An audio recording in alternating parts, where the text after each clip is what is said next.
বগুড়ায় আবাসিক হোটেলে অনৈতিক কাজে লিপ্ত থাকার অভিযোগে ৯ নারী সহ ১৬ জনকে আটক করেছে ডিবি পুলিশ।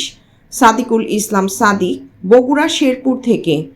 বগুড়া আবাসিক হোটেল থেকে রোববার ৯ ফেব্রুয়ারি দিবাগত রাত ১২টার দিকে শহরের মাটিডালি এলাকায় হোটেল ড্রিম প্যালেস থেকে তাদেরকে আটক করা হয়। তাদের বাড়ি এক একজনের বাসা এক এক জেলায়, বগুড়া, সিলেট, চট্টগ্রাম ও কুমিল্লা ইত্যাদি। বিষয়টি গণমাধ্যমকে নিশ্চিত করে বগুড়া ডিবি পুলিশের এসআই রাকিব হোসেন জানান, গোপন সংবাদের ভিত্তিতে খবর পেয়ে রোববার দিবাগত রাত ১২টার দিকে শহরের মাটিডালি এলাকায় হোটেল ড্রিম প্যালেসে অভিযান চালানো হয়।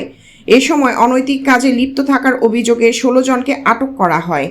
আটককৃতদের মধ্যে ৯ জন নারী রয়েছেন। আটককৃতদের বিরুদ্ধে আইনগত ব্যবস্থা প্রক্রিয়াধীন।